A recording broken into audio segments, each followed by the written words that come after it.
Hello, I'm Alma Schneider. I'm a licensed clinical social worker and the proud mother of 4 children, one of whom has Prader-Willi syndrome. And I am Iris Miller. I'm a certified rehabilitation counselor and the proud mother of 2 children, one of whom has quadriplegic cerebral palsy and is nonverbal. In this podcast, we discuss the uncensored truth about raising children with disabilities. Prepare to laugh, cry, and hopefully learn something new. This is 2 Moms, No Fluff.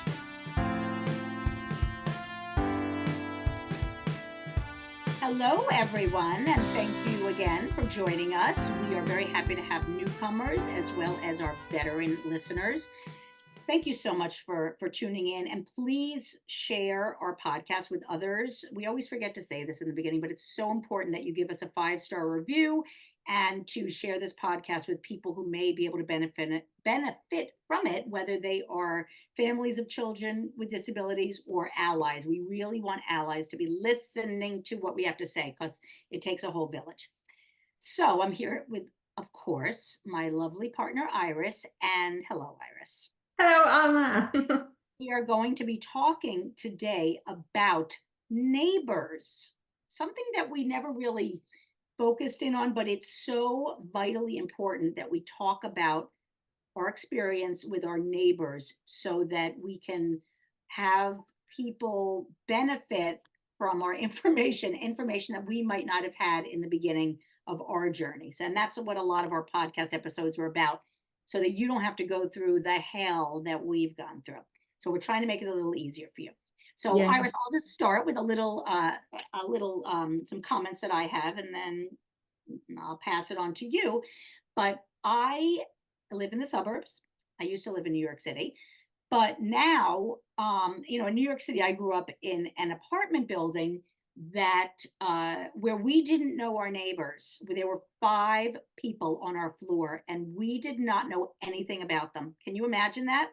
Because you have to keep your anonymity and your borders, you have to have some serious boundaries when you live in New York City, or else everybody knows your business. So we did not have a child with a disability in our family growing up. But if we did, I would have a very different take on what I'm about to talk about. But for now, I live in the suburbs and we have neighbors on our street.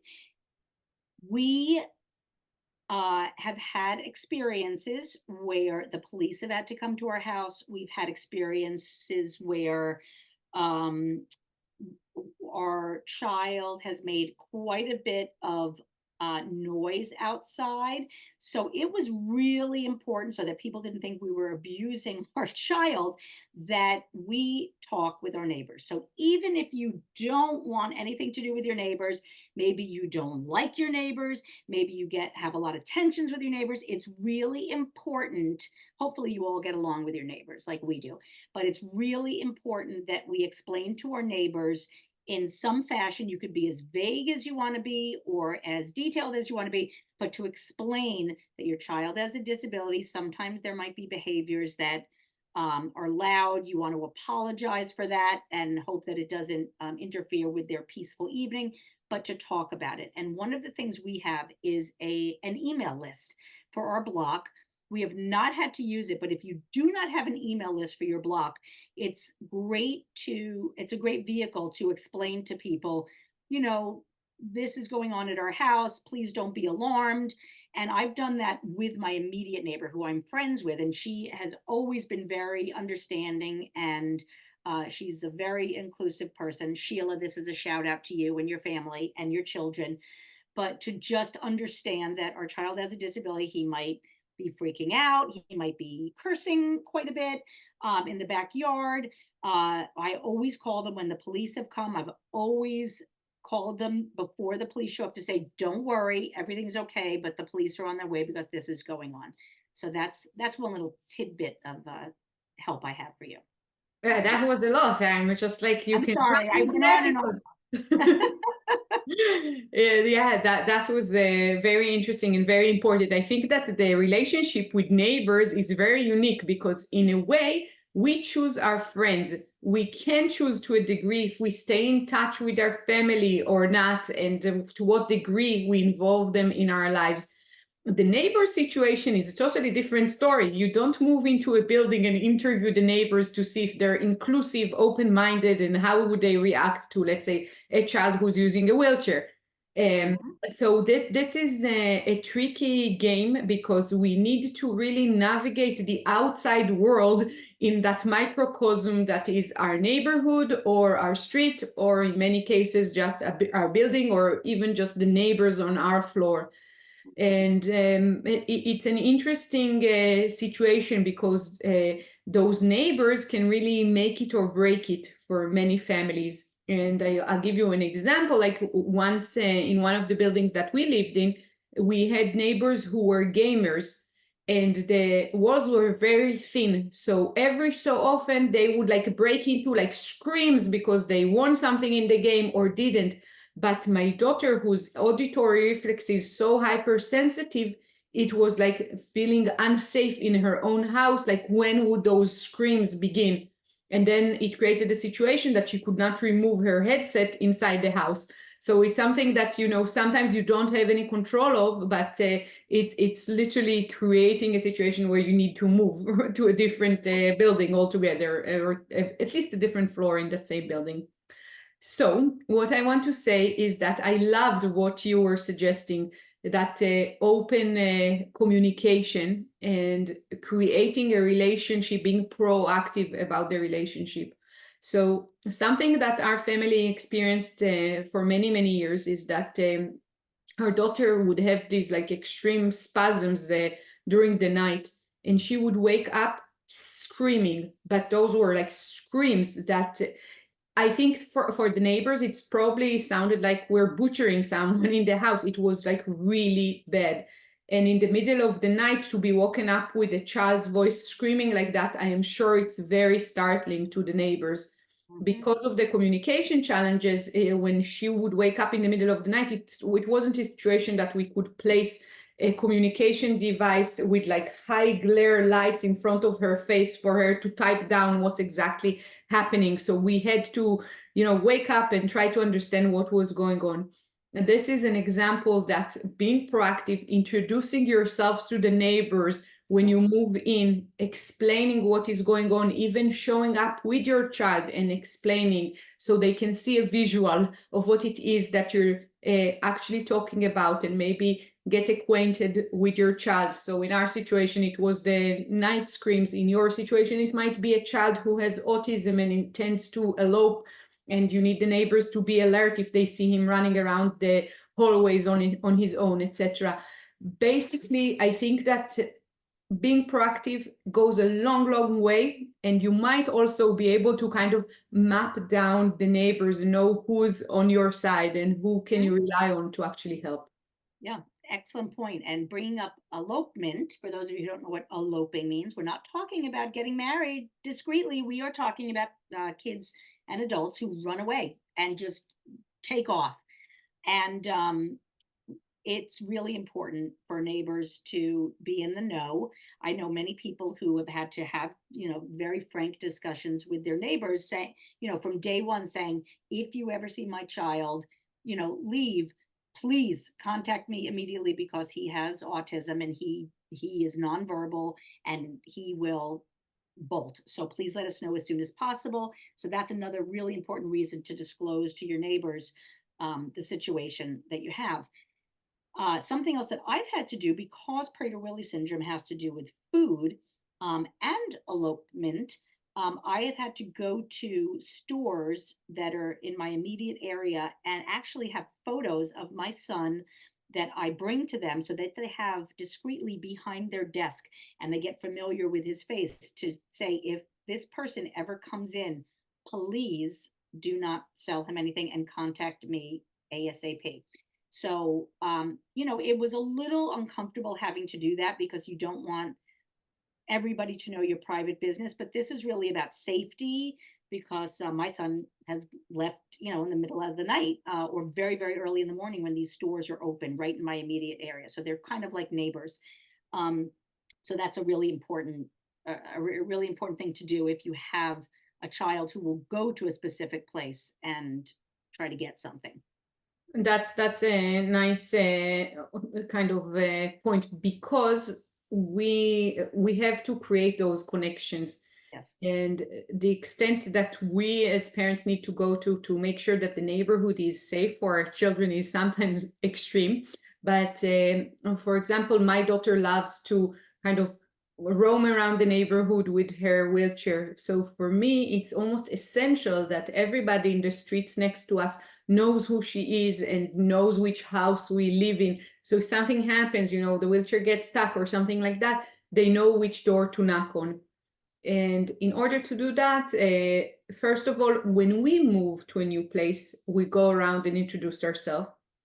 And when new neighbors come to the neighborhood, we actually bake cookies and go and greet them and have this like small conversation of welcome to the neighborhood, etc., creating the vibe, that we hope to have in the street right now, and in our building, in the floor that we lived in. It's I think creating like a microcosm of the environment you want to see in the world in general. Yeah, absolutely. And piggybacking on that point, having neighbors that really understand the situation, like my wonderful neighbors next door, allowed us to, because they knew the intricacies, the details of his syndrome, we have been able to, in an emergency, have them watch our child when we had to deal with one of the other kids, and that is no small thing, because with our son's particular syndrome, with Prader-Willi syndrome, it is really important that people understand the different aspects of it. And our neighbor, who knew everything, we felt comfortable leaving him when we had an emergency with our younger daughter. We had to bring her to the hospital, and I didn't have to worry about her giving him food, or I didn't have to go into the whole explanation of what he has. And it would have been a very stressful situation if I didn't have somewhere to drop him off immediately. So that is another important reason to discuss things with your neighbors. Hopefully you have, neighbors that you're friends with, that you can do that.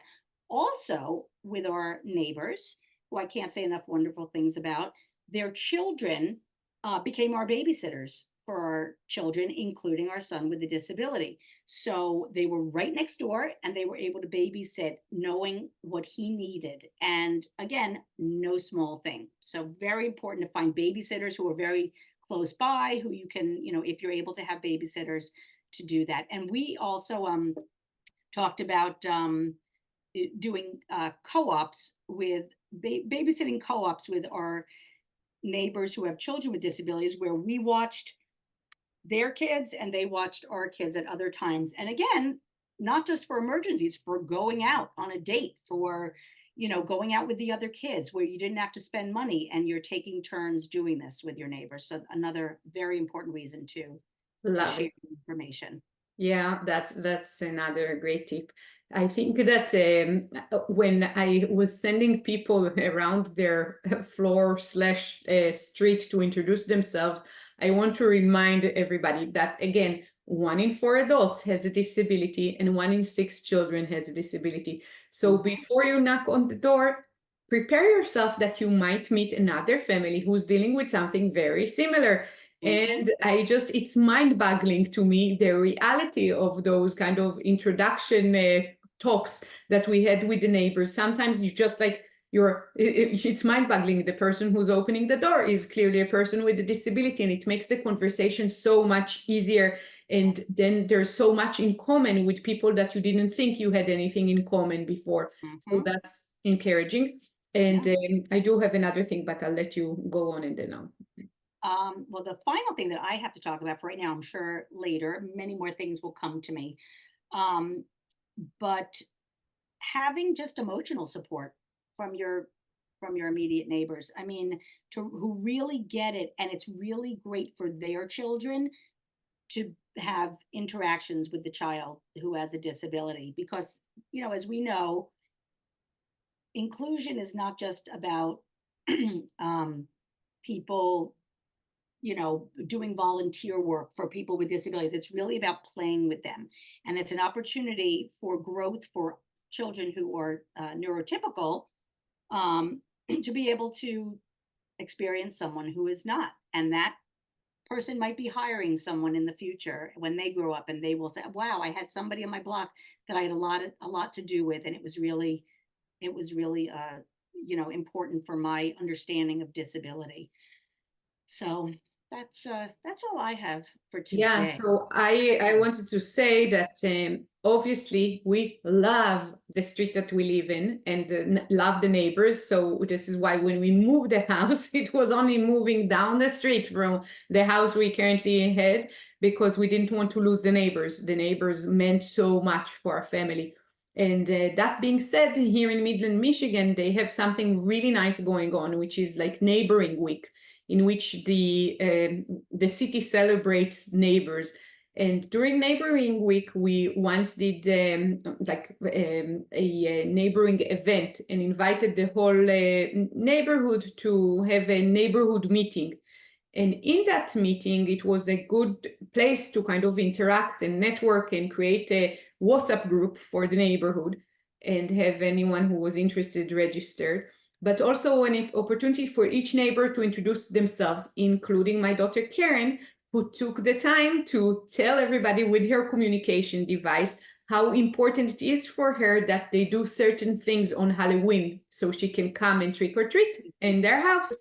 Yeah. So basically, I think every opportunity that you have to share something, whether it's a cup of tea and some pumpkin pie with your neighbors, or just information about your child and your family, do it, because the results might be overwhelmingly positive. And all in all, we are a part of the neighborhood just by being there, just by living there. Sometimes our neighbors get very much or a much better exposure to our life and our child's life and needs than our own families, because they see us on a daily basis struggling, let's say, with loading the wheelchair into the car. They hear the agony during the night. They know what our family is struggling with. So they can be a wonderful source of support. And I salute all the good neighbors. Thank you for being who you are. Yes, I remembered one more thing that has to do with what you're talking about. Well, we focused a lot on our own experience and what we need to do. The neighbors who are listening, who have neighbors with a child with a disability or a family member, please reach out to them. Ask them how you can help in a situation. Maybe the person who has the child with a disability feels like it's too much to ask for people in the neighborhood. But things like, if my child gets off the school bus and I have an emergency and I'm not there, maybe your neighbor would be willing to stand there and for that 5 minutes, that horrifying 5 minutes where you're late, but your child is being dropped off and nobody's there. Your neighbor could step in for that. And my neighbor has stepped in for that. So that's something that the neighbors can do, to help us. But I also wanted to talk about very briefly something that I am a firm believer in, and other people that I know in my community, what they do with their neighbors.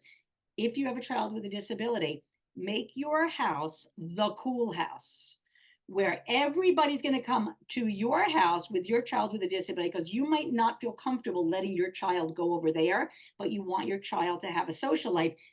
Be the freaking cool house that shows the movies. You know who I'm talking about if you're listening to this. Shows movies in their backyard, has parties all the time, and everybody can go to your house.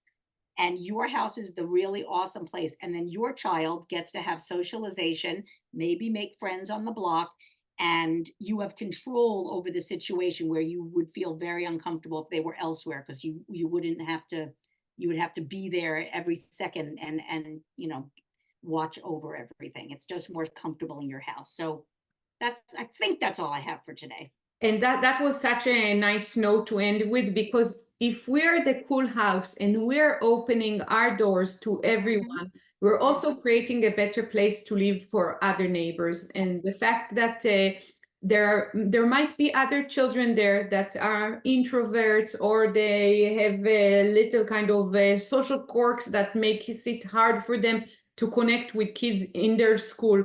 At least in our house, they're always welcome, and there's an activity for children that they can join. So we are creating a better community for everyone this way. Alma, thank you very much. That was a lovely episode. Thank you. And for our listeners, please do give us a 5-star rating if you enjoyed this episode and learned something new, and recommend this podcast to your friends. Thank you, Alma. If you have any questions, info@2momsnofluff, and we are always happy to see you on our social media and answer questions and continue the discussion. See you next time. Thank you. Bye-bye. For more information, please go to www.twomomsnofluff.com. Thank you. If you like this podcast, please subscribe and give it a 5-star rating so more people can hear it. Thank you.